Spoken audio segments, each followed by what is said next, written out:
there's no valuation support under the stock market. There's none. Earnings are critical, but the earnings you're seeing now are so dependent on the sustainability of fiscal spending, which is, over 6 trillion. It was 4 trillion before COVID. Sustainability of that spending, sustainability of debt growth, and the sustainability of asset inflation to maintain the consumption and the margins you're seeing today, which we believe, again, very unsustainable. There's a lot of room for stocks to fall to get close to any kind of valuation that makes sense on normalized earnings.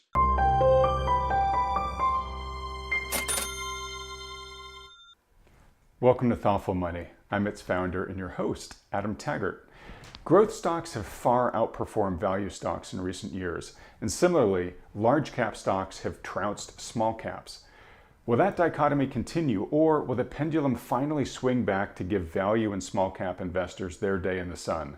For perspective, we welcome Eric Cinnamon to the program today.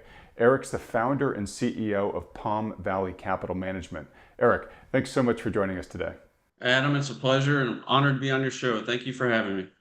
Well, thank you. As I told you when I reached out to you that I got to give Dave Collum credit for putting you on my radar.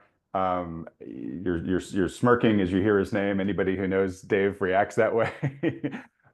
He's just a completely acerbically tongued, very intelligent, very funny professor of chemistry, I believe, from Cornell. Yes. Very outspoken on X as well. But anyways, he DM'd me and he said, I should look into you. He said, quote, I think he's one of the most thoughtful small cap analysts and is sitting on a lot of cash, which means he shoots only when he sees the whites of their eyes. I'll give you a chance in a second to say whether that's an apt description of you or not. But one, I want to thank Dave again for putting you on my radar. And secondly, to kick things off here, since this is your very first time on the program, just answer, if you can, my general opening question I like to ask all people that I meet for the first time. What's your current assessment of the economy and the financial markets? First, I want to thank Dave. That was very nice of him. I always enjoy his podcast, so I hope I can live up to his standards. But as far as the financial markets go and the assessment of the economy and the markets, we view things from the bottom up of the 300 small cap companies we follow that are on potential buy list. So we always view the economy, earnings trends, anything you could think of under the sun, under the financial sun. Our view comes from the companies, and what the companies are saying right now or reporting is a very mixed bag. You kind of have the have and have not economy with businesses, just like you do with consumers. Some companies are doing very well, generating record profits, record margins. Others are in recession. Consumer discretionary is not doing well. Transportation is not doing well. Employment staffing companies aren't doing well. And then there's infrastructure, defense spending, aerospace, anything tied to the build out of AI, doing very well. Higher end retail is doing well, higher end consumer.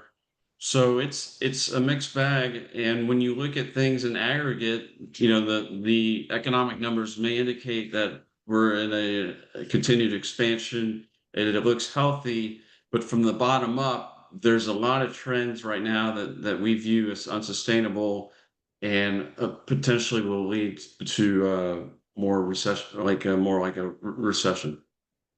Okay. Let's see here. I want to dig into that. Maybe real quickly before we do.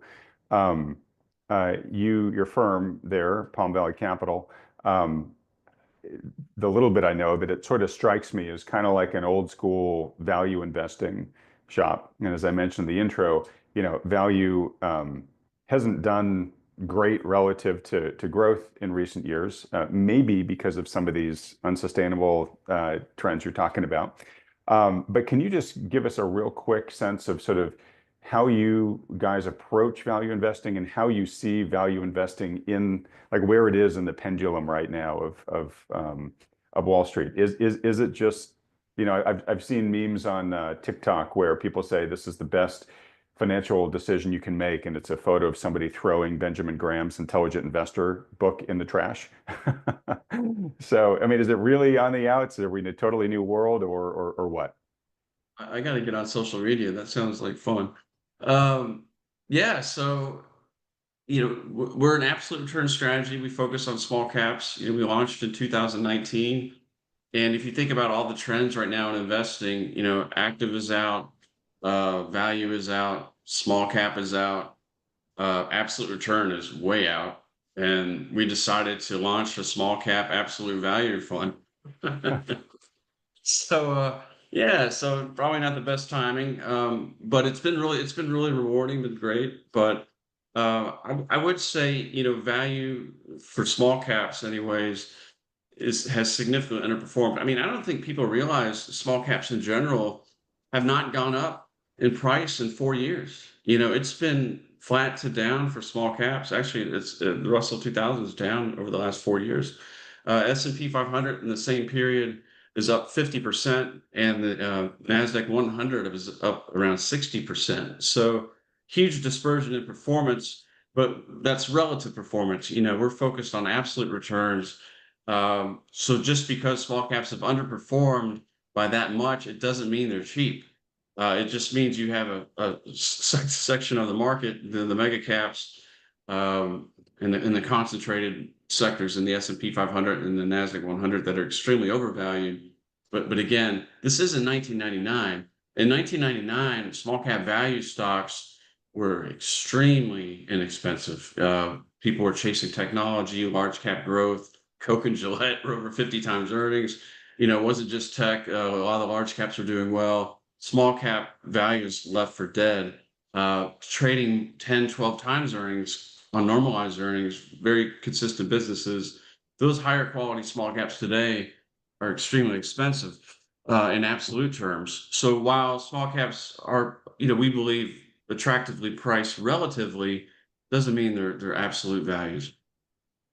Okay, and so at your firm then, what are you trying to do? Are you trying to suss out the most attractively valued small cap firms on an absolute basis, and then hope that A, those will outperform over time, and then B, hope that the small cap sector will collectively overperform the larger caps at some point as the pendulum swings back?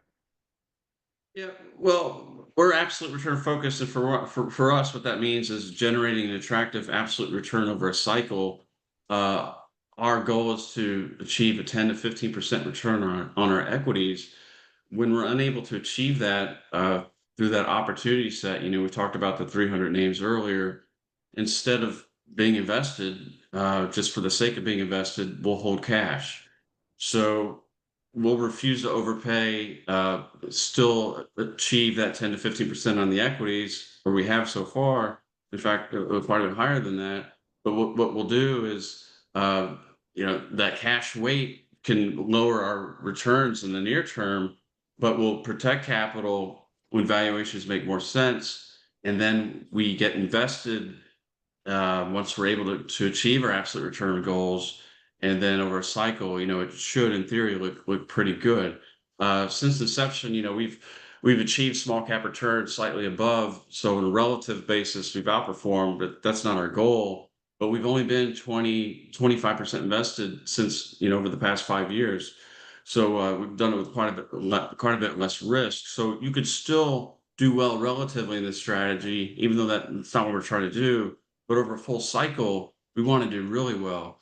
And to do that, we believe, especially this cycle, given the valuations, that we have to be patient, because valuations for most stocks in aggregate are above or at or near past cycle peaks, bubble cycles where you lost half your money. So one of the reasons we launched in 2019, and the timing of that, was to take advantage of what we believe is going to be an extremely opportunistic period, uh, when this cycle, which we believe has been driven by many unsustainable variables, eventually ends. People will call us perma bears. We just, during COVID, we did do some buying. We got half invested. But we have not been fully invested since inception, and we may be called bearish for that. But all we're really doing is we believe in cycles. We believe in human nature. We believe in greed. We believe in fear. All we're doing, a lot of what we're doing is normalizing in our valuations. We're not extrapolating peak results by companies, and we're not getting depressed by trough results. So we're really just believers in cycles, and we tend to profit from that, or that's our goal. But of course, for a very long time, we haven't had a cycle. So it hasn't been a strategy that has been ideal for an environment where you have a perpetual bull market. But we have had events. We've had COVID, we've had higher rates for longer, tariffs recently. So there's been enough volatility, at least since inception, for us to get enough invested to where we've been able to hang in there. Okay, so it sounds like Dave was accurate then in his comment where he says he thinks you're sitting on a lot of cash. Sounds like you are.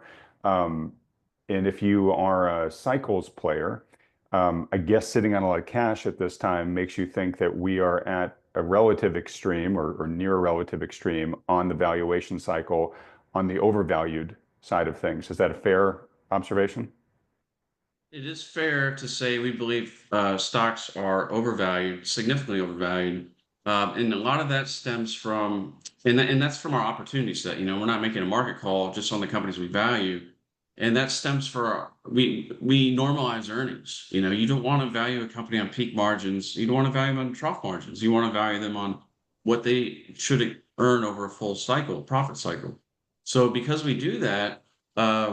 During peak margin periods, we will not be using, say right now, stocks or equities margins are 14%. Historically, they're 8. We're not going to use 14 to value these companies. We're not going to use 4 either, but we might use, say, 8 to 10. And if you use 8 to 10 right now, earnings are nowhere near where they are currently. So by normalizing, we're coming up with lower valuations than what the market is currently pricing in. Okay. So if it's sort of a waiting game at this point in time, in other words, I mean, you are investing in the companies where you see value right now, and you've got some percentage of your portfolio that is long, but you got a lot that's sitting there in cash. What are you watching most closely here? And if you had to guess right now, what are your leading candidates on the triggers you think that would lead to some sort of, downward repricing of today's valuations? Well, first, we do have some invested now, so we are finding some value. And I want to be clear about this: is the quality is extremely expensive in small caps and large caps. So what we really want to do, we rather fill up with quality. We don't want to buy a lot of companies with a lot of risk because we're absolute return. So we don't have a lot. We historically haven't made big mistakes, and that's very important when investing for the long term. So. So the quality side right now is not in our favor, but we are finding ideas and opportunities in companies that have operating risk or financial risk. We never combine the two because that's when you can have a goose egg. But on the operating risk, that is the volatility of cash flows. So a cyclical business, we own Heartland Express. It's a trucking company. They have quite a bit of operating risk. It's a volatile business. And then we own Flowers Foods. It's a bread. It's one of the market leaders in bread. They make Dave's Killer Bread, Wonder Bread, Simple Mills, which I really enjoy. But anyways, they have some debt though, so they have some financial risk. So we're finding names, opportunities with operating risk or financial risk, but these aren't names that are going to be big weights. We're not going to have a 4 or 5% weight on the Heartland Express, even though we like it, and a Flower Foods because of the risk. Those big weights we save for higher quality names, which again at this time are extremely expensive. You look at something like a Costco. This is large cap. I'm just bringing it up because I think people are more familiar with the Costco. 50, 60 times earnings. Wonderful business. Benefited greatly from inflation. They were able to not only maintain their margin or profits, but maintain their margins. And in an inflationary environment, that's a really big deal. But so they had a huge earnings step up, but now it's trading as if that sort of growth will continue. People are extrapolating that instead of saying, wait a minute, maybe they just benefited from this period of inflation. and that will not be perpetual. So anyways, long story short, we're about 75% cash now, T-bills. So, quite a bit, or I should say, as of last disclosure, we can only disclose what where we've been, not where we are, or where we're going. But there has been volatility recently, so I would say that you could expect us to have found a few more ideas along the way. But overall, the market remains very expensive on a normalized basis. Okay, so I'm just going to pull on that question a little bit more, which is what right now, and I know I'm asking you to guesstimate, nobody knows, but what right now are sort of your leading contenders for what you think might start to bring valuations down? Is it tariff risk and maybe, tariff-induced price shocks?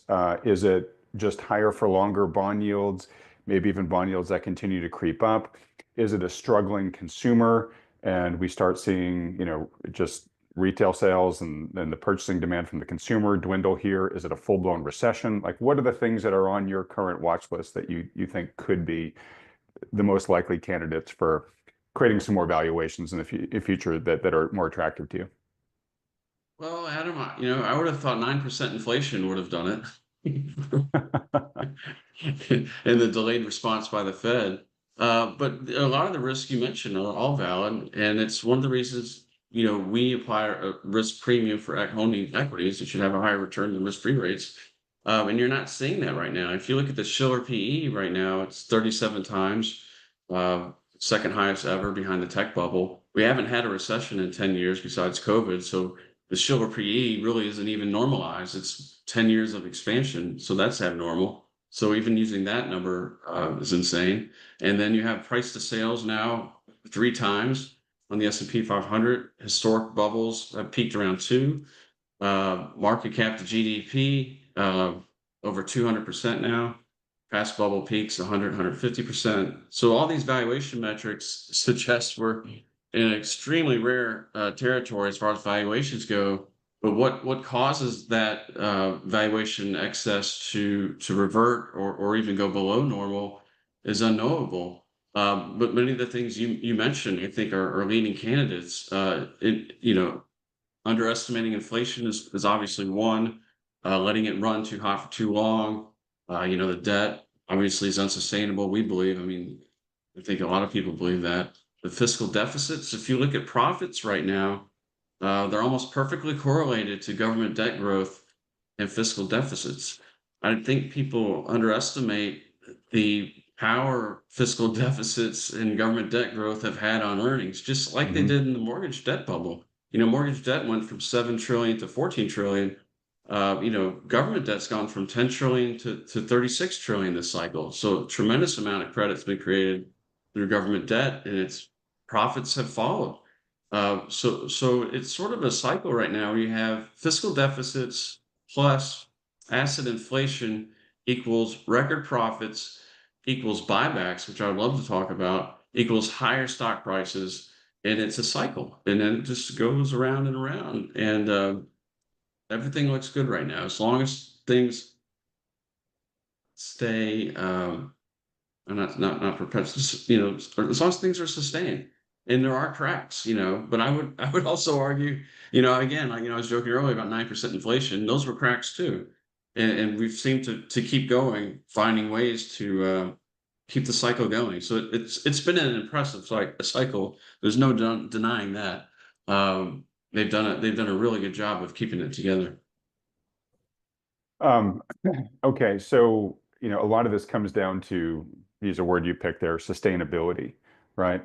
Um, and a lot of talk right now about the unsustainability of the debt. I just know that people have been warning about that for decades. I agree that it is unsustainable.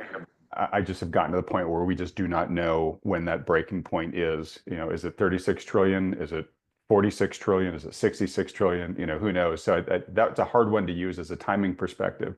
But there are a couple of things you mentioned there. So one obviously is fiscal spending, which continues, at a very high rate. Now there is a lot of lip service in this current administration that they want to kind of get that reined in. Um, who knows if they will or not. I will note that from a monetary side, we have had some restraint there, right, over the past, 2 years or whatever, right? Um, so the monetary spigot sort of got turned off. Monetary stimulus spigot got turned off, and it hasn't really mattered all that much yet, at least. Well, you know why, Adam? I mean, you know why that hasn't mattered? Because investors know, they know the Fed will come back at any moment to the rescue, just like they did when, the banks started unraveling a couple of years ago. Hmm. They'll be there. Everyone talks about Taco, about, yeah, Trump always chickening out. We call it FACO. The Fed always chickens out. They will be there as soon as they're stressed in the market, spreads widen, or we have a failed treasury auction. I promise you, the Fed will be there to backstop the markets. So even though they haven't, really didn't raise rates too much, and they have ended QE, they'll be back. And I think the markets know that. And I think that's why asset prices or inflation have held up so well in the face of many uncertainties. Um, so yeah, it's kind of I in a blog post I wrote about the market's paddle. There used to be a time when the market would Mr. Market would paddle you when you did some badly timed investments or made some bad decisions. It was a disciplinary, it helped the markets. But now it's the Fed has the paddle, and if you don't play along, you get the beating. So I just think knowing that there's that Fed put is what keeps a lot of this together, and the Fed will be back. And then you have to kind of take a few steps forward when they come back, just like when they cut rates by 100 basis points uh, not too long ago. What's going to happen to the bond market, and do rates actually go up? So that will be interesting. I just want to fast forward to that point. Let's get it over with. I would love the Fed to cut rates to zero tomorrow, and we could just find out how the market would respond. So, but they'll be back. All right, so that's obviously one support that well, the market is continuing to count on, as you just said. Another one is beyond just the monetary and the fiscal side is the corporate side, which you said the buybacks, right? Which is they have grown, some would say metastasized to just a gargantuan level. And we can really see in near-term market trends when we enter a buyback window, blackout window, and then when it reopens back up, just the upward lifting effect that buybacks have on these asset prices. You said that was something you were interested in talking about. So what is it specifically about buybacks that you want this audience to know about? Um, just how large they are, and how big of an impact they have on the stocks. The ones we trade, even, we notice the ones that have buybacks and the ones that don't, how they act, how they trade. Buybacks now are, approaching, if not exceeding, a trillion. Is it a trillion? I think it is a trillion now a year. And there's a lot of talk about passive and how much passive has influenced stock prices. Buybacks are 2 to 3 times as large as passive net flows. So these are another set of price insensitive buyers. They don't really, they'll pay lip service to it, but they don't really care. If they have a certain amount allocated to buybacks, they're gonna gradually buy that back during the periods that they're allowed to. You look at something like an Apple. They have a huge buyback. It's $100 billion relative to its market cap. It's really not that great. It's about 3%, but they also benefit from the passive flows. Right. So I think the where you want to be if you're a short-term trader, or maybe you're developing an algo that likes to front run, you want to be in stocks that have buybacks and get the passive flows, because now you have two price insensitive buyers. And I think that's one of the reasons the large caps have done quite a bit better, is they're benefiting from the passive and the buybacks, where the small caps have not are not getting the passive flows. So you actually have to, fundamentals. You have to do the work, and you have to earn it the hard way. You're not getting that passive flow. And on small caps as well, earnings have been declining now for 2 years, at least on the benchmark we use, and a lot of the companies we see. The mega caps haven't had that, and a lot of that has to do with the huge AI spending. but small cap earnings have rolled over from the peak of 21, 22. So they're not with the profits rolling over, they're not getting the passive. Now a lot of them aren't doing the buybacks. And then you wonder why they haven't done anything in 4 years. So a lot of it is flows, and we see it with the companies we follow, and the ones we own even, when if they ever stop buying back stock, like you just don't even say it. Because if you say we're done with buybacks, it's like it's game over. The is not going to do well. So it's very interesting. And when we trade, we trade quite a bit in these small cap stocks. Um, it's like you're always fighting these little algos. Like there might be a lot of volume in some of these names, but there's not a lot of liquidity, if that makes sense. So you have these little tiny trades going on. I have no data supporting this, but I don't believe, like, I wrote a blog post called Prices Aren't Real. It just feels like when you're actually in a market, you have a block, you want to buy or sell, there's no one there. And that is from the growth of passive. Passive now is bigger than active. And so there aren't the blocks there used to be. So you'll see stocks with good volume, but when you go to buy or sell, like, whoa, it's like crickets. I'm not trying to sell 14 shares. If I was, it would be quite a bit easier. But that's what's being traded right now. And I know I just went on a totally different subject, but I think that's important too. But the buybacks are part of that liquidity equation because they're a known buyer. They don't really care about price, and they're always, not always, but often there during certain periods. And the passive is another monster that seems to always be there as long as the flows keep flowing. Okay. And again, for folks watching who have watched previous videos here on this channel, the passive flows that Eric is talking about, this is the giant mindless robot that Mike Green talks an awful lot about. So I won't. Which fluctuate, but I think the last time we looked, we're about 2 to 300 billion. It might be closer to 400 now because I know they've picked up recently. Where buybacks, again, are closer to a trillion. So two pretty big, buy price insensitive buyers on a total market cap. What is it now? 60 trillion for stocks, maybe 70, depending on what you use. So it's not huge when you think of it from that perspective, but as an incremental buyer, and if you don't care about price, it's a big deal. Well, you have to remember that stocks are priced at the margin, right? Yes. And so if the dominant marginal buyer every month after month is a price insensitive buyer, as you're saying here, that does add a lot of continued upward price pressure. So let me ask you a couple rapid fire questions coming out of this. So first off, just on buybacks specifically, just want to get your opinion. They used to be illegal. They were considered price manipulation. What is your opinion on buybacks? Should they be allowed, or is it just gimmickry? I used to love buybacks, and they just weren't this pervasive. But somewhere along the line, they went from buying a stock at a discount, just like an active investor would try to do, to that consistent bid, uh, and the valuation sensitivity went away somewhere down the line, and it no longer went from trying to increase the intrinsic value per share of a business to just having a buyback, and just keep cranking up the stock, and a lot of that, of course, is tied to executive compensation. That's where I was going to go, Um, where it's really in their interests more than it is the actual shareholders, right? for sure. And I can't tell you how many companies we've seen spend millions of dollars on buybacks and then eventually need that capital. I mean, badly. Big Lots is a good example where they recently went bankrupt. There's going to be a lot of consumer discretionary companies that did extremely well in 2001, I mean, 21 and 22, due to all the COVID stimulus. Earnings were booming.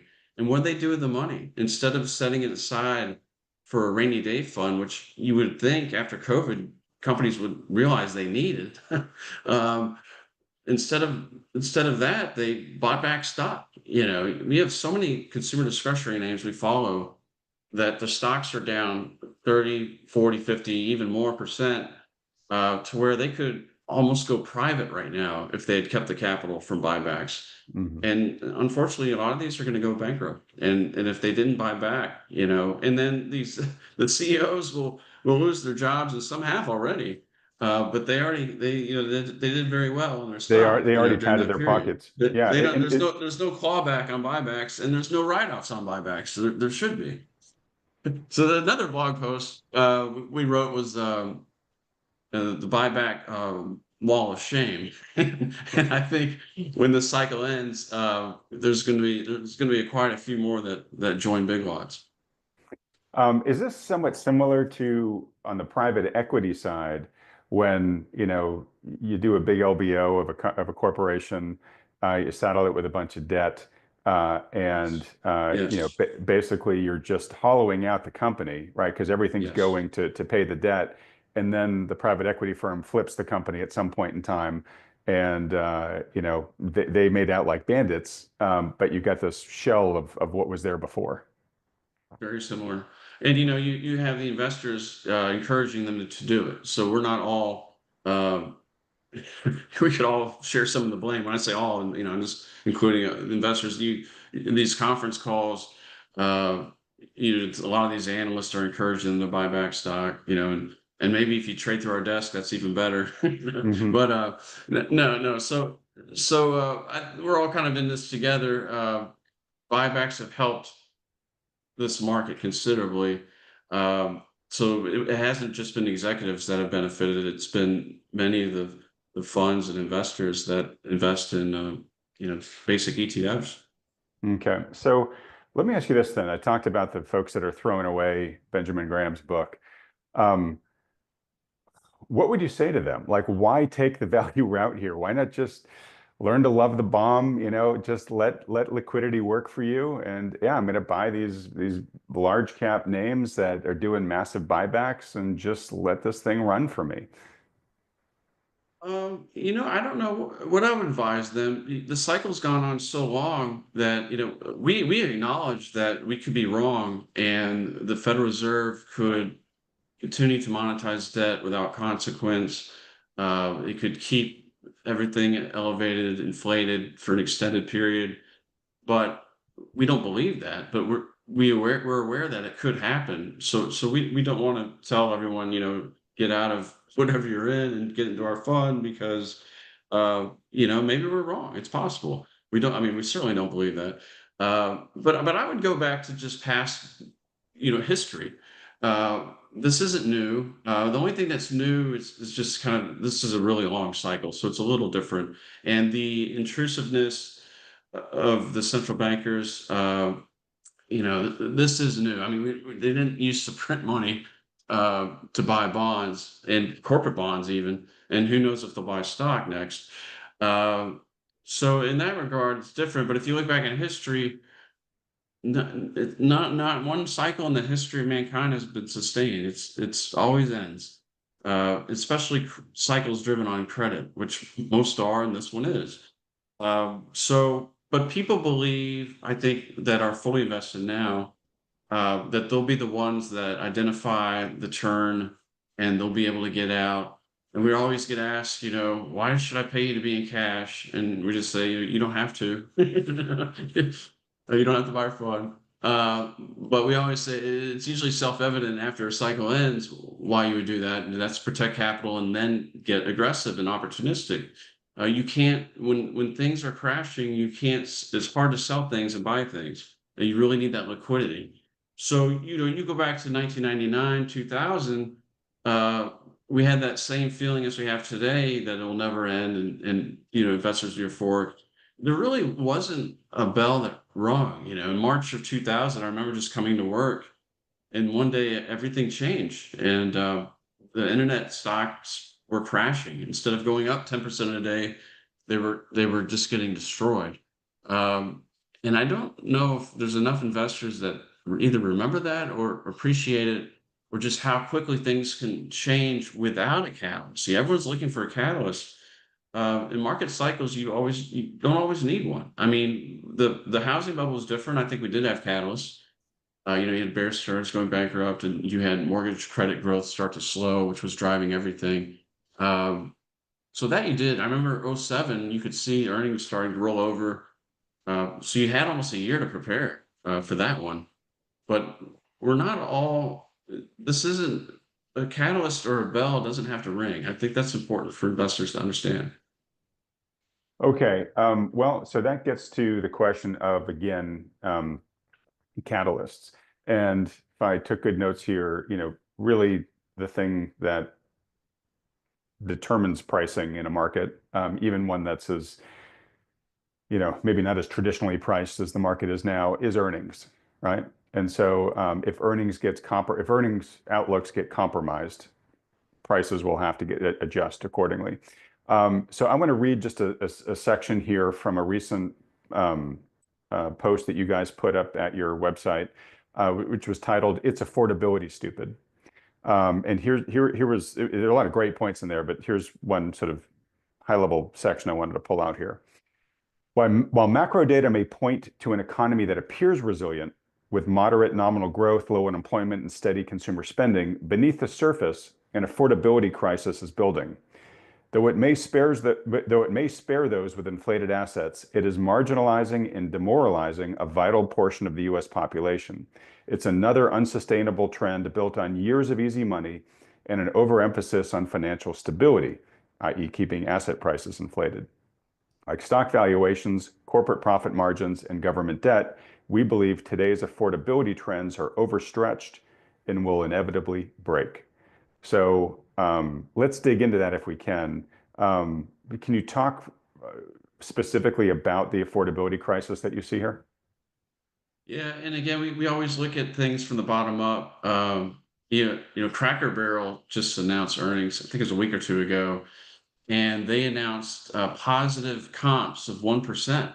And the stock was up. I mean, it was up big on. I mean, it was up like 10% because that was a big deal because these kind of middle end restaurants, they haven't been performing very well. So positive comps was really great. But beneath the surface, pricing was up 6%. So you've got mid single digit negative growth in traffic, and so you're raising prices. Your earnings are at least stabilizing, maybe improving, but you're pricing out a certain percentage of the population. And this is a really big trend right now in corporate America, the premiumization strategy, which is to sell to the affluent, the higher end. I mean, even I'm sure you've read this or seen this, that even the dollar stores are benefiting from selling to higher end consumers now. Mm-hmm. So the more you price out, are we going to price out the lower middle class from going out to eat? I mean, if this continues, that's what you're doing, and it may benefit profits, but what does it do to society? And again, we go back to sustainability of the cycle. I just don't think this is a sustainable trend. Look at the airlines right now. They're tearing out a lot of the economy seats and replacing them with business class and first class. So are we eventually going to make air travel affordable for the affluent only? I mean, I know that's extreme, but that's just a good example of what the businesses are doing now. They've learned that they can make more by doing less. And a lot of that came from COVID. You had all the asset inflation from COVID, but you also had supply constraints. Companies were having difficulty meeting demand. And eventually they learned, well, let's just not meet demand. Let's just raise prices. And it's okay losing the lower end. And promotions, were taken away. My one of my favorite hobbies is BOGO shopping. The BOGOs were taken away, and yeah, so you're intentionally taking away from a large percentage of the population, but not a large percentage of the population that has wealth or accumulated wealth. So it's a dispersion or disparity, the wealth inequality trend that continues to build. And at some point, where do we end up there? I mean, and that trend is not going away on the corporate side. That is a very popular trend that we expect, as long as asset prices remain inflated, to continue. And then real quick, Adam, like Toll Brothers is a great example. They're known for the higher end homes. So they're kind of pricing everyone out to begin with. Their average home is around $1 million. But what's interesting is in their commentary, they talk about how higher interest rates really haven't affected them, because their average customer has so much wealth. They'll either buy the house for cash, almost a third or so do that. Um, or just they have huge down payments. It's not a big deal. But what is a big deal to Toll Brothers, and I'm not sure they fully appreciate it, is the stock market. So as all these companies like the airlines start to gravitate towards this premiumizing their services or the goods and services, and they're really setting themselves up to be maybe too dependent on volatile asset prices, which Mhm. have gone up for so long that maybe the perception is they'll never go down, and we can position ourselves this way because um, this is going to be sustained. It's a new plateau. Let me actually pull right on that directly. So, as the economy becomes more and more dependent on a smaller and smaller percentage of the population that has more and more of the assets, right? Most recent stat I read, this is now old, it's probably even worse now, but I think it was 93% of all financial assets were owned by the top 10% of households, right? Mhm. So already highly concentrated. To your point, that works great right up until your affluent consumer starts tightening their own belt, right? So to your point about the stock market, should the stock market correct, well, who is that going to hurt disproportionately? It's going to hurt that 10% that owns 93% of all the financial assets, right? Yeah. So if all of a sudden those folks that you're depending on to just keep buying more and more and more, all of a sudden cut their spending by 20%, a third, half, whatever, depending upon how bad a market correction you might have, you got a huge, an increasing part of the corporate fleet that is dedicated to those people. Yes. Yeah. Yes, and we're seeing that from the bottom up. And then the flip side, the argument for asset inflation or growing an economy through wealth, the wealth effect is, well, look at how low unemployment is, at 4%. So that's really good. But what if you price all of these workers out of basic necessities? They can't afford homes. I was getting my hair cut, and the lady was telling me about how she was so frustrated that she'll never be able to afford a home. So instead of saving for a home, she went to London on vacation. Hmm. Yep. So Yeah. I think you're Doom reaching a spending. point Yeah. where cut your own hair. Um, you can't just give half the population everything, and reward them for what? Just owning overvalued stocks. You're not Yeah. really. People will say, "Oh, I earned it." Well, I don't know. Did you Well, did you you had a earn lot of that help because the that system becomes multiple going dependent from? on higher prices. And so it's Yeah, always trying to engineer higher prices to benefit. yeah, It reminds me a lot of when I lived in Manhattan. I started my career as a junior investment banker on Wall Street, and there was this narrative in Manhattan that I think has only continued, which is, well, we have to pay the bankers well, right? Global financial crisis, right? 2009, right? A lot of good arguments that is these big banks and their reckless lending policies that really engineered that crisis. And yet, in the depth of the great financial crisis, they paid themselves record bonuses in 2009, yes, right? And yes, the rationale was, well, we can't pull their bonuses because they're such big spenders in Manhattan. Everybody depends upon what they spend, right? And it's kind of like, who anointed these guys the untouchable yes. kings, right? That's right. That's right. But the market's gotten so big, asset prices are so high. Um, it is now, a threat to the system. If stocks were to decline 50% from here, what would happen? It's the classic too big to fail. Um, but I know you're a fan too, but I love James Grant, and I think one of his famous quotes is, why don't we just try capitalism? Yeah, I know.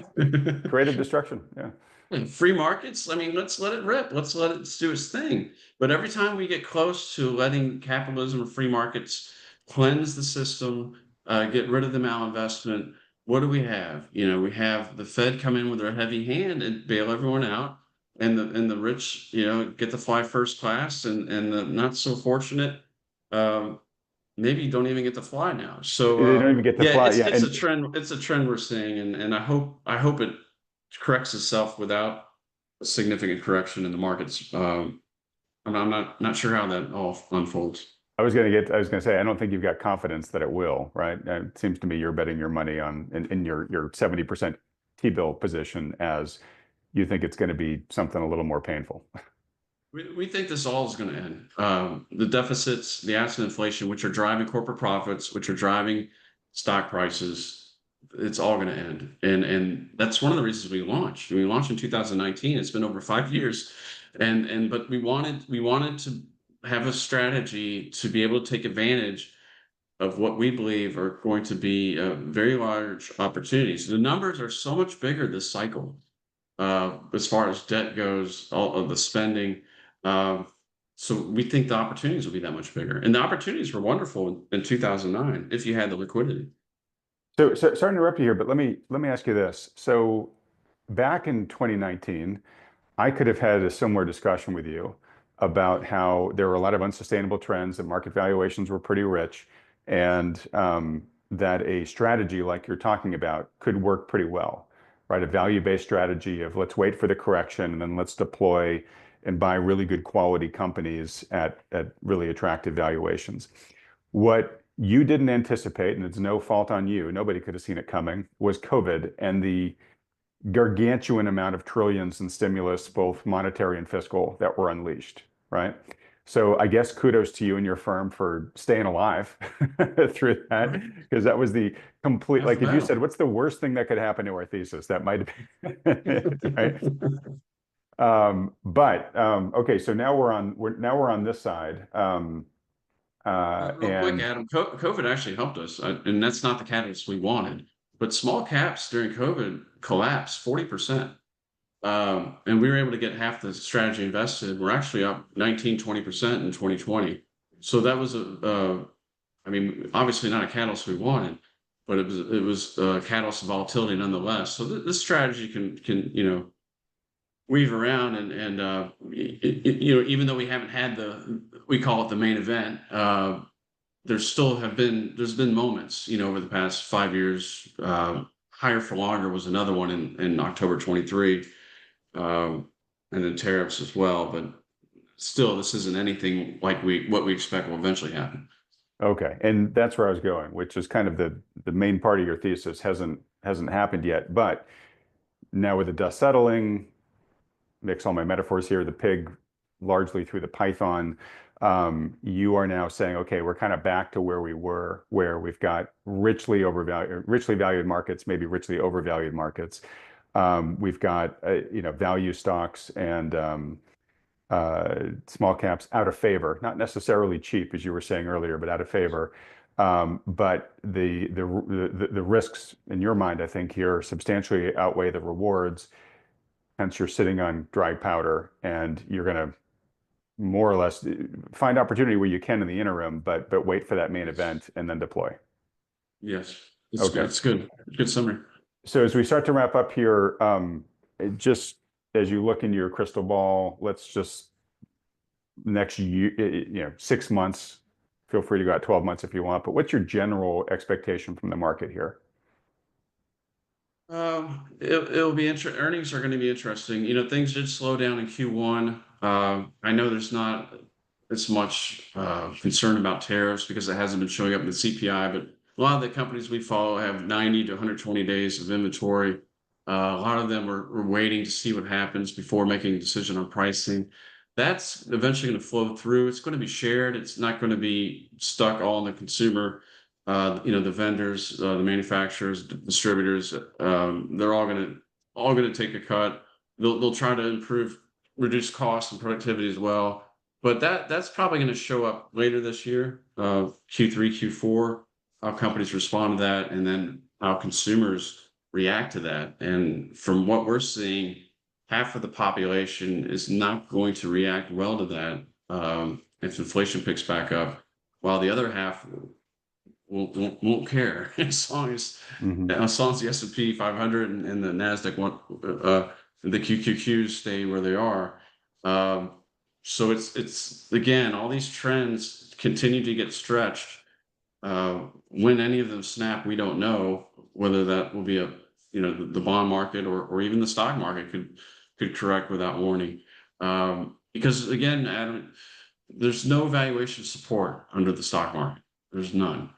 Um, Stocks go down 5% on tariffs. I mean, that's not really. Now you go from a Schiller 37 to 36 PE. Now your earnings yield is 2.7%. Or 2.8% instead of 2.7, and the risk-free rates at 4.4 on the 10-year. There's a lot of room for stocks to fall to get close to any kind of valuation that makes sense on normalized earnings. And I would say uh, one of the main points we would like to make is earnings are critical, but the earnings you're seeing now are so dependent on the sustainability of fiscal spending, which is, over 6 trillion. This was 4 trillion before COVID. Sustainability of that spending, sustainability of debt growth, and the sustainability of asset inflation to maintain the consumption and the margins you're seeing today, which we believe, again, very unsustainable.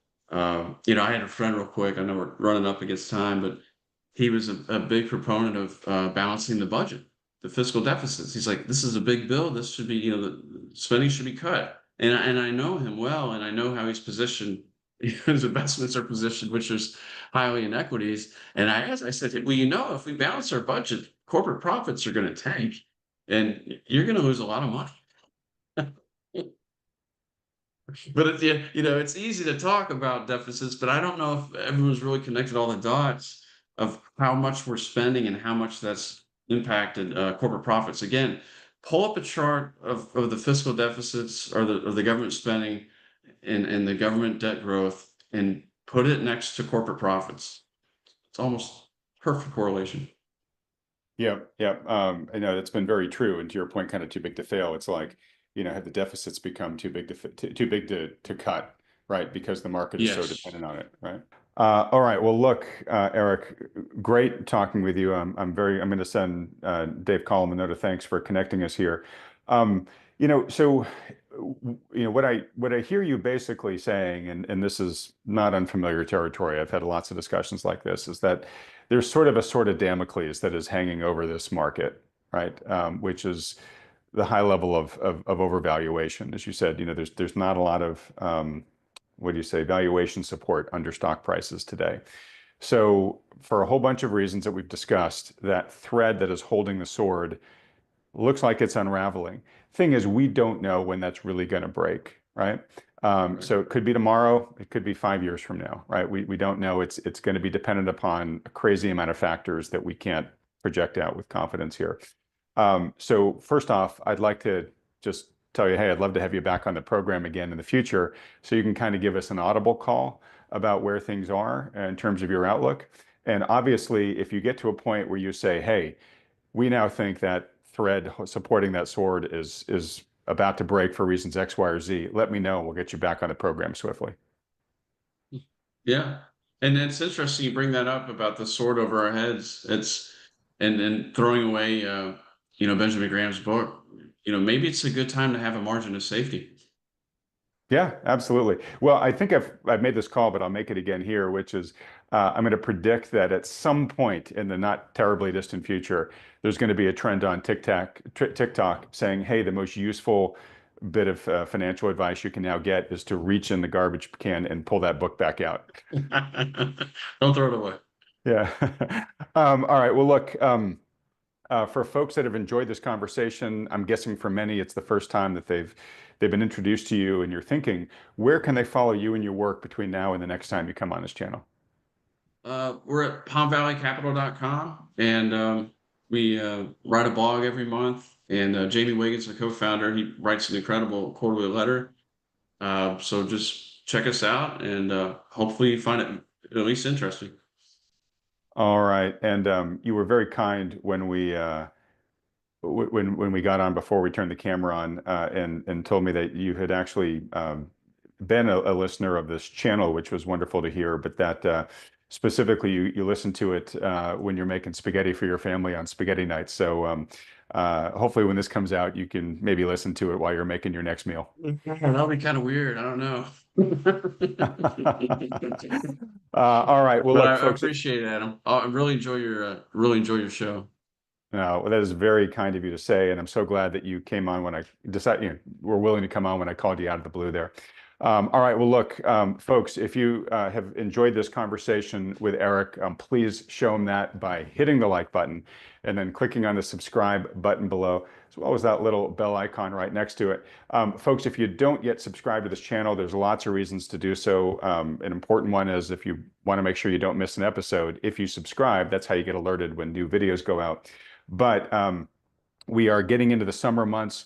Those of you who might remember, I did this last summer. My birthday is at the end of July, and I would love to close out the month at an important milestone.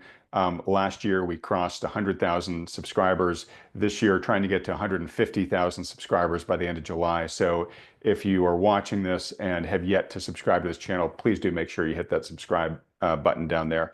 Also, if you are took good notes here with Eric and think are like-minded with him and would like to try to figure out how to navigate your financial wealth through what might lie ahead, especially if we end up having some sort of large corrective event like Eric thinks could happen here.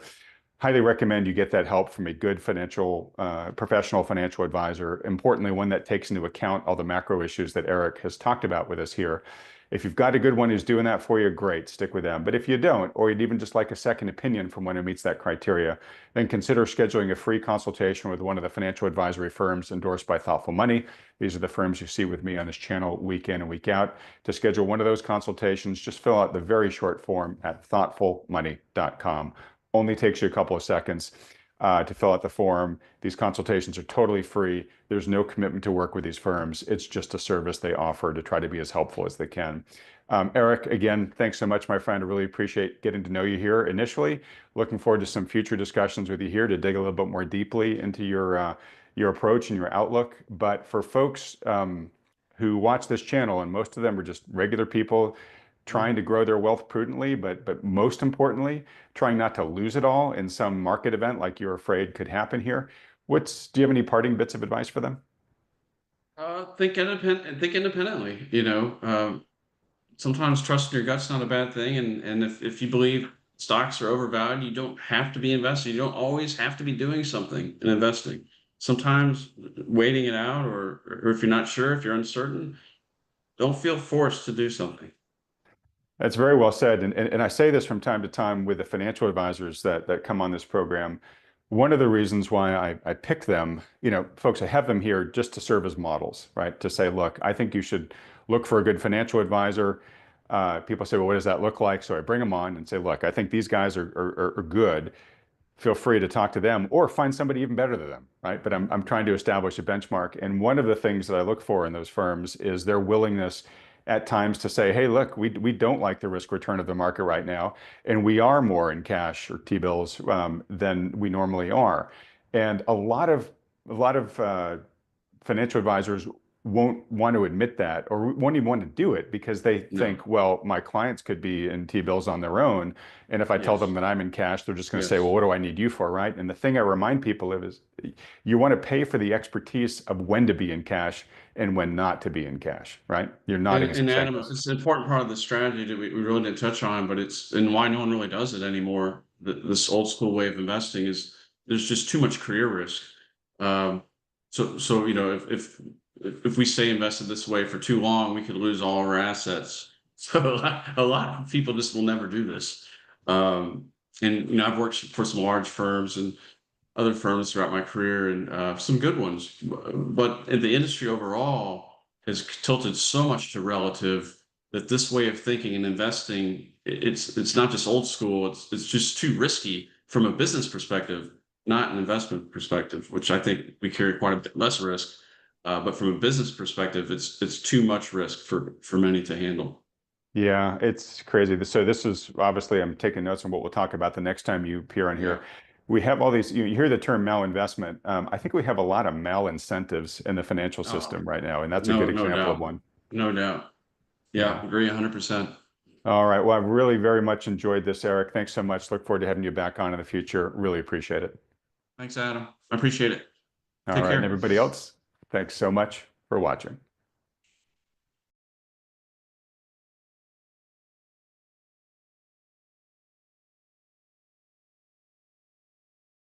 In the bust, most assets are going to go down other than treasuries. But so gold will correct.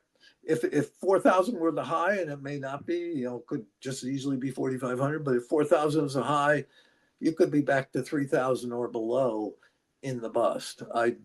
People want a target in the bust. I go, we don't even know what the high is on the way up. So, but it'll get hit by 30% or more probably. Silver, if my target on silver is 75, if we correct from 75, that is more volatile, so that could go down, back into the below 30 or back into the 20s. So they're not going to be straight lines. In both cases, I think this is important. In both cases, in the post-bust era, which is 2027 and beyond, I believe you'll see gold probably in the early 2030s and silver same time frame. Gold to 20,000 and silver to 500. So the outlook suggests that during a coming bust, nearly all assets except treasuries could fall sharply. If gold peaks around $4,000 to $4,500, it could correct by 30% or more, potentially dropping back near $3,000. But Goldman Sachs says gold could hit $5,000 under scenarios like political threats to Fed independence. Meanwhile, silver, being more volatile, might fall even harder. If it reaches $75, a correction could send it back below $30.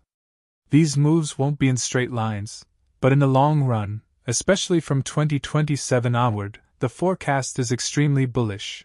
Gold could reach $20,000 and silver around $500 by the early 2030s. David Hunter, a precious metal expert, points out that gold recently broke out of its consolidation range around $3,300 to $3,400, pushing to new highs, with targets now raised to $4,000 and possibly higher. Goldman Sachs warns that gold's price could increase dramatically if the Trump administration's attack on the independence of the U.S. Federal Reserve is successful. They say that would trigger a flight from traditional safe havens, assets people run to when markets get shaky, traditionally, the U.S. dollar. Forecast already predicts gold reaching $3,700 by the end of 2025 and $4,000 by mid-2026. The result of their expectation that central banks will continue their current gold buying spree. On the other hand, silver has been even stronger, up nearly 50% since April compared to gold's 21%. David mentions key drivers include a weaker dollar, falling interest rates, geopolitical tensions, and heavy central bank buying, all reinforced by strong momentum now attracting institutions. The dollar, down from 110 to 97, could drop further toward 82 in steep steps. With the Fed just beginning a rate-cutting cycle that could bring rates near zero over the next 18 months, both gold and silver still have significant room to run despite cautious sentiment in markets. As we start the video, don't forget to hit the bell icon and subscribe so you don't miss any updates. Please give us a thumbs up and leave a comment below if you enjoyed the article. Absolutely, and I do say gold was in a consolidation from basically April till recently, and it broke out, from 3,300, 3,400, broke out here, and we're at new highs again. I raised my target to 4,000 last year, or not last year, I think a couple letters ago, and I'm not going to be surprised if that proves to be low, more conservative. So I'm very bullish gold here. I'm even more bullish silver. Silver's had a great run. It's up. I just did the numbers yesterday. From April to now, gold is up 21%, I think, and silver's up 49%. So it's quietly, people haven't really noticed, but it's quietly outperforming gold as it does in a bull market. So I think silver has a long ways to go. Gold probably has a good ways to go too. So I think the weaker dollar is certainly part of that story. Lower interest rates is certainly part of that story. global unrest and global uncertainty is certainly part of that story. And the central banks around the world gobbling up gold is certainly a piece of it too. So, and then the final piece, which people always underestimate, is the power of the momentum. It's all of a sudden the institutions are starting to notice gold, even though it's been running for years. Because it's got that momentum now, they're starting to say, hey, we have to have a piece of gold in our portfolios. Not at all. I mean, the dollar's fallen from, basically 110 to 97 in a matter of a year, probably, or less. And I think it's my target is 82. That's far below here. It'll happen in some pretty steep steps. So the first step down in the mid 90s, and then you consolidated here. I think the next step down takes you down through 90, and then the third step down to 82. So I'm not surprised at all. You have to go through consolidations when you have such a big decline. It then goes the other way for a little while. You have to convince some of the people that were jumping on the bandwagon, but not with conviction, that whoops, this thing's going the other way. So I think we've just pretty much gone through that consolidation, and now we're beginning the next leg down, and I think it could happen pretty fast. Well, think about that. I think that tells you the sentiment that's on the street. Everybody's got including yourself just there, everybody's got a foot out the door saying, when do I exit, right? And so what we've had here, we're just beginning an easing cycle. If the Fed is truly just beginning to cut, and that there's going to be many, many cuts between now and the end of next year, where you could see the Fed fund rate go from 4.25 here down to even zero. They don't know that yet. They have no idea that's what's coming. But if in the next 18 months that's what you're looking at, and you're early on in that, and you're at a point where it doesn't look like the economy's falling out of bed, gold's got a ways to run. Silver's got a ways to run. The stock market's got a ways to run. And yet everybody's getting nervous here rather than bullish. A few years ago, David called for a major market melt-up, and has steadily raised his targets as conditions improved. His S&P 500 target has climbed from 6,000 to 8,700, with Nasdaq at 30,000 and Dow at 60,000. He views this as the tail end of a long bull cycle that began in 1982, likely topping out soon, but still with strong upside left. Despite a slowing economy, falling interest rates and steady earnings are fueling gains. Interestingly, retail investors have stayed confident and bought dips, while institutions were more cautious and even bearish, only now starting to turn more aggressive as they see the market's momentum. Let's look back at the interview. Probably 3 or 4 years ago, because I was calling for this melt up, and I get accused of raising my targets constantly. I go, that's what you do. As the evidence proves it's got more, there's more things saying it should go higher, you raise your target. So, I started out at 6,000, or even before that at 4,000, but I've raised it to, 7,000 and 7,500, then 8,000, now 8,700 on the S&P. And same thing, I've raised my gold target a few times. But it's the case that this thing is a big historic bull market. You just gotta stay with it. I'm sorry, I lost my train of thought of what you would. Oh, we were talking about the VIX. Several years ago, I said the VIX could go to 10, and that was when it was in the 20s. I said if we've got, and that was when I thought the market might go to 4,800, 5,000. I still would say that the low on the VIX, I think, is down just below 10. I think that's probably where we're headed again. So everybody gets worried when it gets down at 14, 15. I go, it can keep going, and there's no magic at 10. If it wants to go lower, it's really, it's a trading vehicle. There are times when it the market goes through a swoon, and it bounces back up over 30 and maybe over 50. But Hmm. other than that, I don't use it at all to say this is the top in the market because it can go lower. We are, as I've been saying for a long time, I think we are late in a long cycle, a bull market cycle that started back in 1982. So this is the 43rd year as of August of a bull market cycle that I think is coming to an end. I expect to see, well, we probably could top out by the end of this year or sooner. But we've got, I raised targets back in April when, when we had Liberation Day and everybody got bearish. I raised my target to 8,000 on the S&P. From there, in my July investment letter, I raised my target to 8,700 on the S&P, 30,000 on the NASDAQ, 60,000 on the Dow, and the Russell 3,400. So I obviously think there's still a lot to go here, even though I think it's going to happen pretty fast. It is late in the game. We've had a long cycle. The economy is slowing. We may, in fact, already be in recession, but at this point, the evidence is not building to something that says I'm calling for a global bust next year, as you know. But the evidence right now allows most investors to see this as a soft landing, and earnings are still intact. So basically, you've got the best of both worlds: slowing economy, what I think are going to be declining interest rates, and earnings still growing. And that's music to the ears of Wall Street. That will get all the skepticism that's built up on Wall Street. They've fought this market since 2022, all the way up.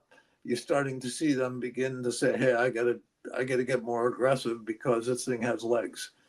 People, it's not that institutions go all in or all out. They're probably not very much in cash, but they're more defensively positioned. They have been skeptical towards the market. You're right. The retail investor, surprisingly, when we had that swoon back in April, they stayed in the market pretty much, and said this is a buying opportunity. It was the institutions that jumped on the bear market bandwagon and said, "Oh, we're going lower. We're going a lot lower." Strategists across Wall Street were lowering numbers and talking about 4,000 or 3,000 on the S&P. And it was surprising to see the retail investor stay basically on board and bought down there. Like I said, at the very bottom of the sell-off in April, I raised my targets while everybody else was lowering their targets. So, kudos to the retail investor that they this time were the smart money, and it was the institutions that weren't so smart. Both gold and silver are showing powerful momentum, supported by central bank demand, a weakening dollar, and shifting global policies. While sharp corrections are possible if gold peaks around $4,000 to $4,500 and silver near $75, the long-term outlook remains extremely bullish, with forecasts of historic highs by the early 2030s. At the same time, equities may still have room to climb, even late in the cycle, as falling interest rates and resilient earnings continue to provide fuel.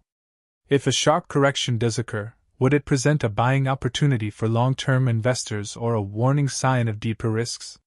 How much influence will central bank gold buying have in preventing deeper pullbacks in the years ahead? If you enjoyed the content, please like this video, subscribe to the channel, and press the bell icon for timely updates. We appreciate your support, and thank you for being with us, and wait for the next updates.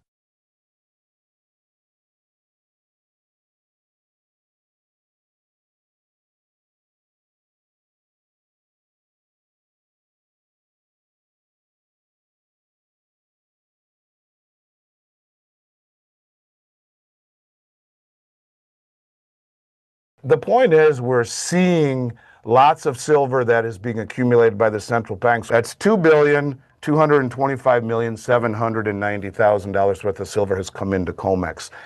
In the first week or so of the month, Russia, China, Saudi Arabia, let's not forget about India, who's bought somewhere between 600 and 800 million ounces over the last 5 years. That's more than is on the COMEX and the LBMA combined. Most of the public has zero idea that there is a massive drive going on for gold and for silver. First week of September, you're seeing nearly $4 billion worth of metals stand for delivery. But this is what we've seen every single month. Now, we've always been an importer of silver, not always been, in fact, never, to my knowledge, been a net importer of gold. Both of them together signal a bigger move, a bigger trend. Central banks are quietly stockpiling huge amounts of silver, with Russia, China, Saudi Arabia, and India leading the charge. Saudi Arabia has made small but notable purchases of silver via ETFs recently, which may signal a shift in behavior. China has bought 21 metric tons of gold so far this year, 2025. It's part of their strategy to diversify away from the dollar and align reserve assets with their global status. The notion that BRICS and other developing nations are considering silver more seriously due to its dual uses is being more widely reported. India alone has accumulated 600 to 800 million ounces in the last 5 years, more than what COMEX and LBMA hold combined. The US, traditionally an importer of silver but never of gold, is now importing both, a clear sign of a much larger global trend toward physical accumulation of precious metals. Andy, the president and CEO of Miles Franklin Precious Metals, highlights that what makes today's market different is the sheer scale of physical gold and silver being accumulated, not just by investors but by central banks, with Russia allocating it in its 2025 to 2027 budget and Saudi Arabia making ETF purchases. COMEX deliveries of gold and silver remain historically high, signaling strong demand for physical metal, while a weaker US dollar is further boosting gold and drawing silver into reserve diversification strategies. Analysts like Mike Maloney see silver poised for significant upside in a potential monetary reset, though claims of India's massive silver accumulation and extreme delivery spikes remain unverified. Experts also warn that paper metals may not provide true protection in a crisis, driving the push toward physical holdings. Andy believes the public, meanwhile, remains largely unaware of this massive shift toward physical metals. As we dive into the video, don't forget to hit the bell icon and subscribe so you don't miss any updates. Well, I think that what differentiates this market from anything I've ever seen, Ivan, and I've been doing this now for almost 36 years, is the amount of physical demand that is being accumulated. Now, we've talked at length about the central banks that have been buying gold. We're seeing action with the central banks buying silver. Now, of course, it started with Russia saying they were going to add it to their stockpile. First time I've ever seen a government do that. And then it mitigated moved towards China. Talking to guys like Sean Kuhn from Dolly Varden, he says, look, Andy, the Chinese, who are the second largest producer in the world, they told David Morgan they're the first, by the way, but needless to say, they're massive producers. Sean says they're flying all around Latin America, in particular places like Peru, even all the way up to Mexico, and pulling metal out of the ground before it's even called silver. They're buying doré, they're buying concentrate.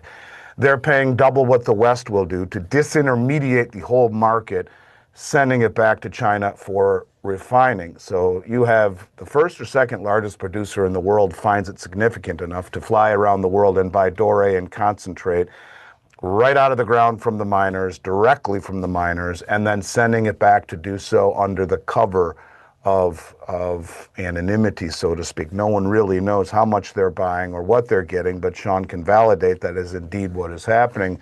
You look at the Central Bank of Saudi Arabia. Disappointing as it may be that they bought huge amounts of SLV, maybe one of the worst products I've ever seen ever in my career, because just as a side note, the short position right now in SLV is 53.97 million shares, Wow. which is it's grotesque, it's ridiculous.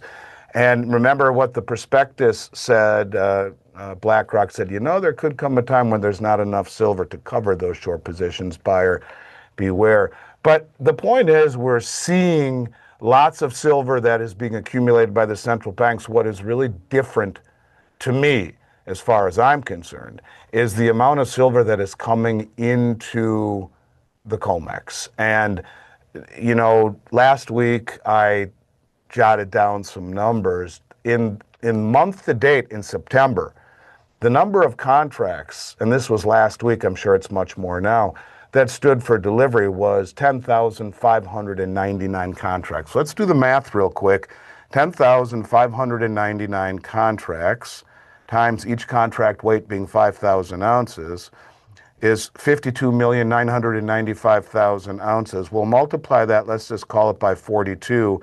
That's $2,225,790,000 worth of silver has come into COMEX in the first week or so of the month. And this is what we've seen over and over and over again. The point I want to get across here is that when you have countries, Russia, China, Saudi Arabia, let's not forget about India, who's bought somewhere between 600 and 800 million ounces over the last 5 years. That's more than is on the COMEX and the LBMA combined. And now you see it happening in the United States. At this level, the people don't just have the most money that are standing for delivery. Now, when we say stand for delivery, mind you, this is going into COMEX. A lot of it leaves. A lot of it doesn't leave. So regardless if it's leaving COMEX or being put into an eligible account, not registered, meaning it's not available for sale, it's going into strong hands. To this degree, these people are not only the most well-funded traders on the planet, i.e. the central banks, the commercial banks, the very sophisticated traders that can stand for delivery on COMEX to the tune of billions of dollars every month since November, since the election, but they're also the most well-informed. And I think that's the most important thing to understand, is that the people at this level who swim in circles of 9-figure monthly acquisitions are not doing things just for kicks. They're doing it because they understand where we are going. They know the playbook.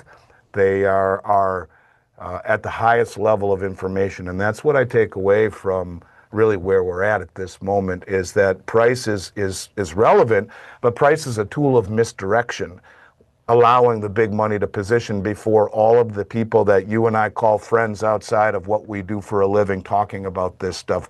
The people who may be very smart, very bright, very well read, arguably just reading the wrong shit. And that's the problem. So most of the public has zero idea that there is a massive drive going on for gold and for silver in terms of delivery. Just as a side note, in the first 5 days or so, 6 days of the September contract, which is a non-delivery month, 3,626 gold contracts and 100 ounces apiece stood for delivery. So you're talking $1.5 billion there too. Wow. So in just the first week of September, you're seeing nearly $4 billion worth of metal stand for delivery.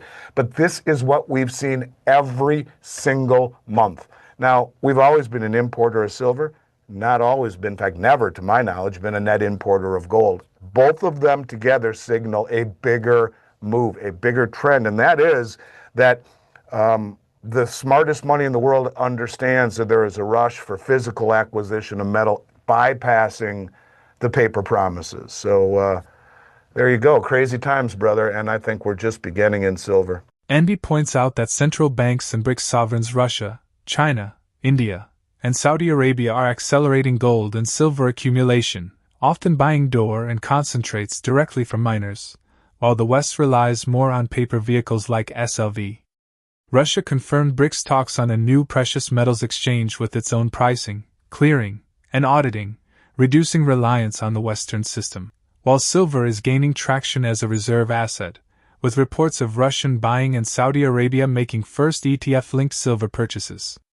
Analysts warn Western price suppression looks increasingly like misdirection, with BRICS building parallel commodity infrastructure to secure physical supply. Experts predict gold will remain strong, and silver could see outsized upside given its smaller market, though volatility and delivery bottlenecks may increase.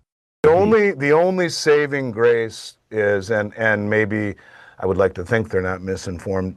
See, if you and I bought SLV, we can never take possession. They can, because it's the amount that they purchased.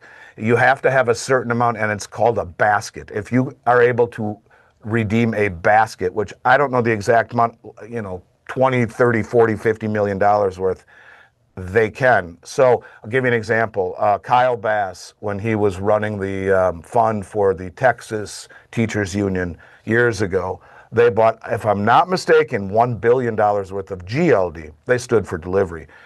Saudi Arabia can do the same thing here. They do have the right to stand for delivery, and most of that metal, if I'm not mistaken, is held in the LBMA. So because they bought such a significant amount, they can stand for delivery. And maybe they had a reason behind doing that I'm not sure.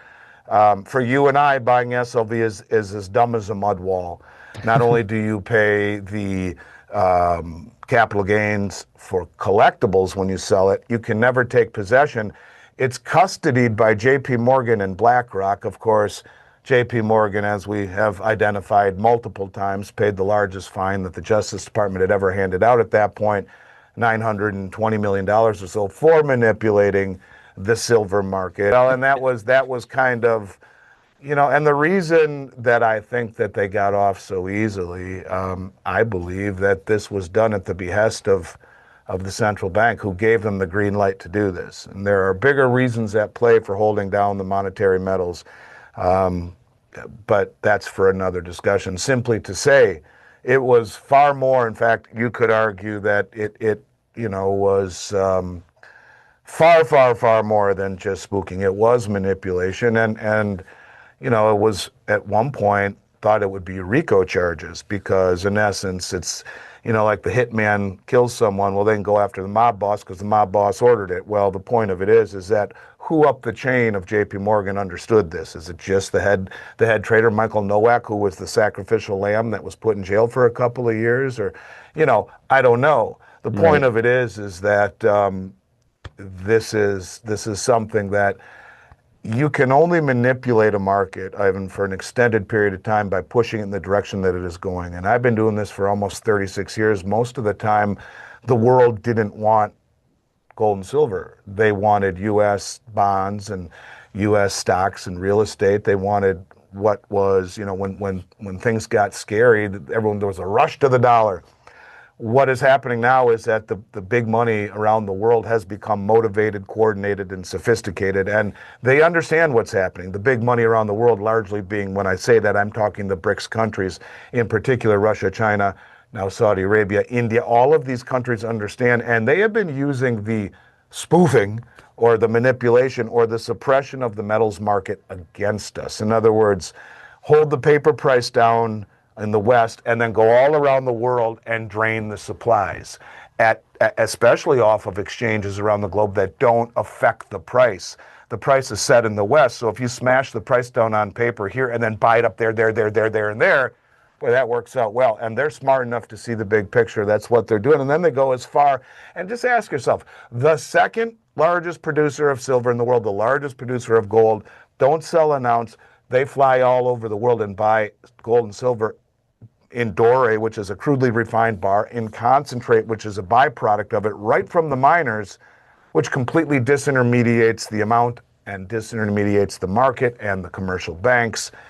They're thinking 2 or 3 steps ahead. They're playing 3D chess, we're playing checkers. So I think that this is something that is being used against us without saying so. They get it. I'll evidence it this way. I've spent a lot of time talking about the BRICS, and the BRICS grain exchange is something that is under development. And I listened to an interview about the guy who's running it a year ago, and he said, we here in the BRICS produce and consume in the global south more wheat than they do in the West. Yet we have no control over its price because that is controlled on COMEX. But with the development of the BRICS grain exchange, that will change. Now, Wow. They understand what we're doing with the precious metals, with the base metals. All of the things that we have suppressed for various reasons are now being used against us.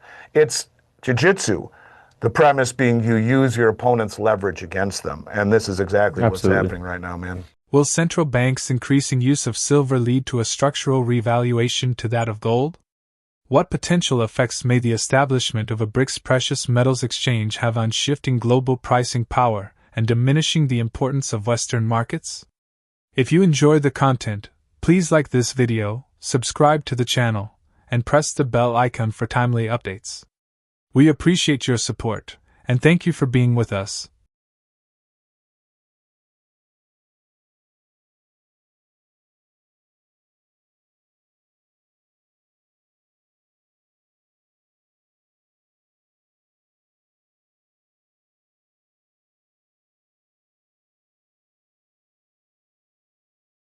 I have 4,000 on gold. I can't remember whether when we talked last time I was there, I had been at 3,400 and raised it sometime in last year. So I raised it to 4,000, and I think we've been consolidating since April in a sideways consolidation. We're very close to breaking out of that, and I think we're about to. I think we'll see it in September, and have another nice run, probably to 4,000 in the last 4 months of the year. Silver, I have a 75 target that I've had for a long time. I think gold can get to 20,000 by the early 2030s. And I say early 2030s. That does not mean 2030. It means could be 2032 or 3. I don't know. Yeah. But 20,000 for gold and 500 for silver. Gold recently hit a record high of around $3,526 per ounce, buoyed by a weaker US dollar, inflation fears, and declining confidence in treasuries. Analysts from Goldman Sachs and Morgan expect gold to reach $4,000 by mid-2026. However, silver is the standout performer of 2025, up around 40 to 42% year-to-date. Optimism is growing that it may finally break a multi-year underperformance trend relative to gold. For silver, the near-term target is $75.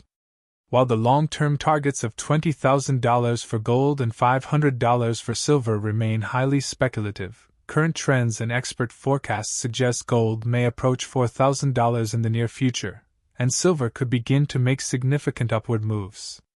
The speaker, David Hunter, a famous personality in precious metals, believes Wall Street has been too skeptical of this rally, while retail investors have fared better. Strong corporate earnings, driven partly by AI, and an underlying weak economy point to lower interest rates ahead. He expects the 10-year yield could fall to 3% by year-end and eventually to 0% as his global recession or global bust unfolds. Contrary to the mainstream view, he sees both short and long-term rates moving down, supporting bonds and even corporate credit in the near term. Hunter views this as the final stage of a 43-year secular bull market that began in 1982. With the Dow then at 780 and potentially reaching 60,000 soon.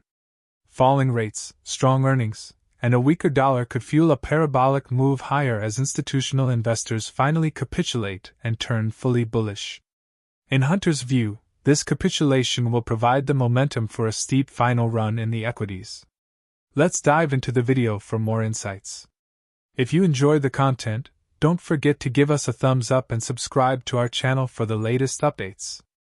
I think what we're going to see, and it's starting to happen, as I've said for a long time, from basically 2022 up, from October 2022 bottom down at 3,500 on the S&P, and I don't remember where the Dow was, but from that point forward up until very recently, and even now, most of Wall Street was skeptical. Retail did better in April. They didn't fall for the head fake, and they stayed bullish and they bought generally.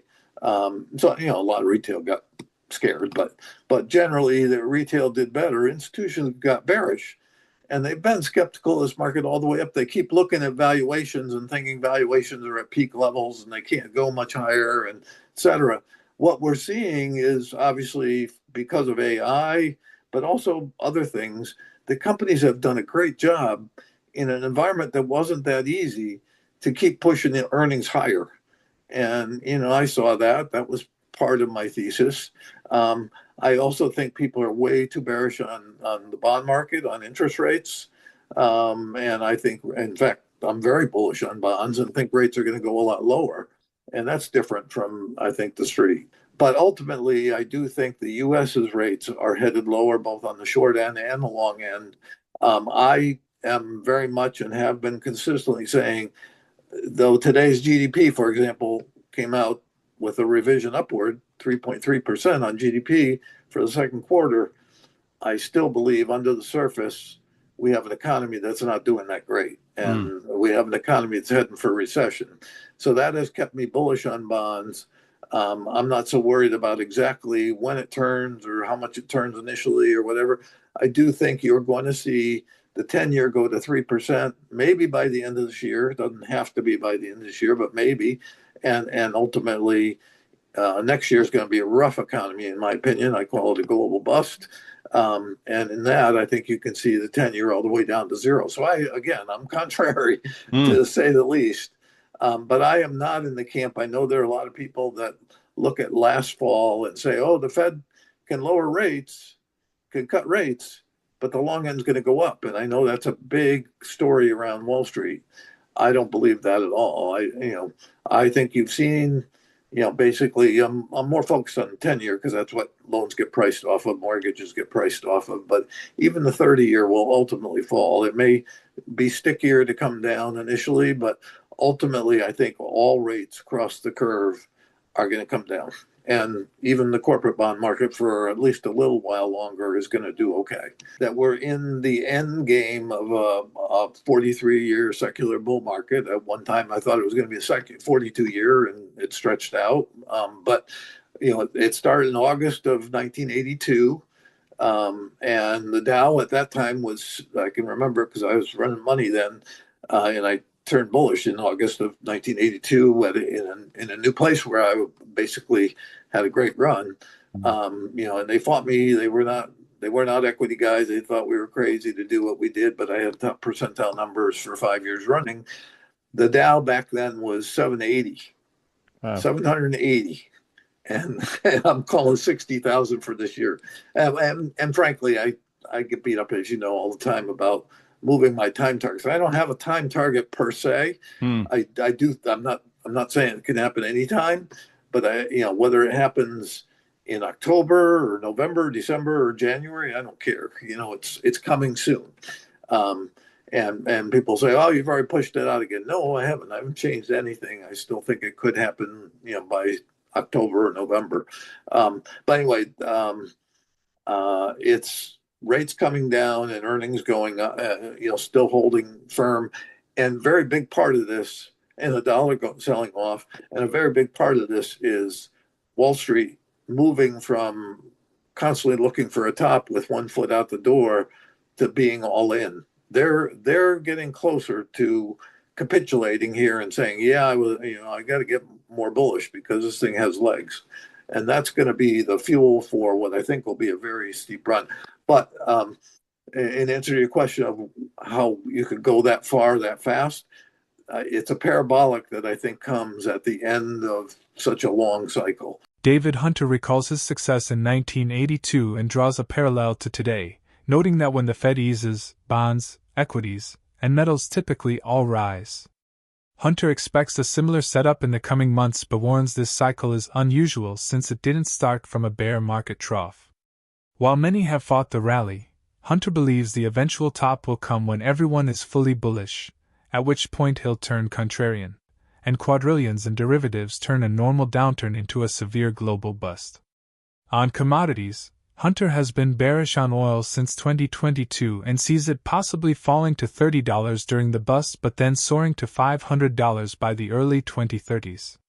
Hunter argues massive money printing, $20 trillion in the US and up to $50 trillion globally, will drive huge demand for commodities to build new infrastructure, while supply growth remains constrained for years. This mismatch, Hunter says, ensures explosive price increases once demand outstrips limited supply. I guess I cut my teeth in this. Like I said, my favorite time to remember was 1982 because I hit it right on a dime and had really top 1 percentile pension fund manager performance for 5 years running in a shop that I had to drag along kicking and screaming. So I remember that very well. It's also reminiscent of what you get at when you have the start of a Fed easing cycle, right? So when the Fed starts printing, what moves? Rates move down, so bond moves up, equities move up, and metals move up. And so that's what it's going to feel like, I think, in the next 3 or 4 months. The thing is, we're not starting from a trough. Sure. We didn't go through a bear market. So that's what's unusual, and I think that's where people are going to probably get it wrong. Is they fought this all the way up. I keep saying that at the top, what you'll see is everybody will be all in and tell you this thing has years to run. at least a couple of years to run, and I'll be at that point contrary and saying no, this is the top, or close to the top. And I think we will actually see CPI negative, PPI negative, even PCE negative, and it comes. My reasoning is pretty simple. It's number one, we're highly leveraged. The reason I call for a global bust is because we're so far beyond even 2008-9 in terms of leverage on the system, both debt, as I keep quoting, 330 trillion in global debt, and I realize a lot of it's sovereign, but 330 trillion in global debt, and quadrillions in notional value of derivatives. Never been here before, never. And derivatives are leverage on markets, debt is leverage on the system. Never been here before. I mean, this is so far beyond anything we've charted in our past. That'll turn a normal downturn into something far worse, I think.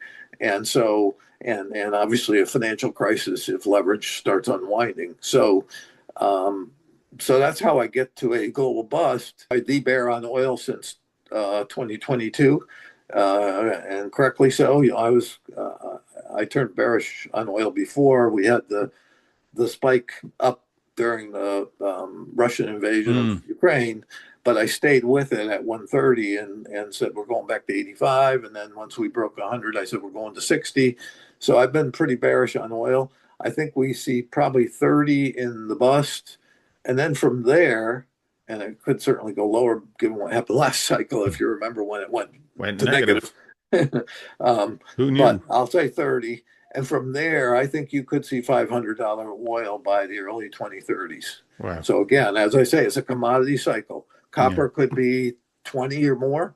It could fall to $1 or $2 in the bust, but go from there to 20. Natural gas might be $50. I mean, I don't know where these things are going to go. What we're going to have is massive demand for commodities because they're going to be needed for building new plants and equipment and all that. Because of that 20 trillion print and probably 50 trillion worldwide, it's gonna goose demand, and we've rationalized down supply, the mining and all that, and search for oil, et cetera. We've rationalized that all down in a period when they were trying to discourage all of that.